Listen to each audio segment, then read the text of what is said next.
Boss, may available ka ba dyan big valve pang Aerox? Budget meal pero quality. Nako boss, saktong-sakto. Meron tayong dumating ngayon na big valve.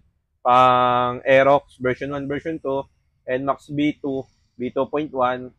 At pwede rin siya sa Sniper 155, saka R15 B3. Ayan mga boss. Naka cylinder head CNC, ported na siya. So, anong sukat mahahanap mo boss? Mga 20 by 23 boss. Sakto boss, meron na tayong dumating. So, ito yung ating big valve head 2023. So, maaaring nagtataka ka kung magkano ang presyo nito. Ang presyo lang nito, bossing, 6.7. Mura boss SRP price lang tayo, mga boss. So, 6.7, meron ka ng big valve head, mga bossing. Ayan. So, valve, kasama na dyan, mga boss. Siyempre.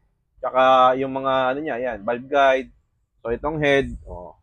Tsaka, kagandahan dito, bossing, CNC ported na yan. Oh. So, naka-swirl na siya, na-design. Forest 1M, yan. So, mga boss, ang ganda niyan, no? Tsaka 6.7 lang to boss, ha? So, ikaw na ang bahala kung anong gusto mong ilagay na valve spring o kaya mga cams. Ikaw na ang bahala mag-experiment, mga boss. So, ito, solid to, 2023 ang sukat nito. So, 6.7, meron ka ng head, boss. So, yan. Thank you.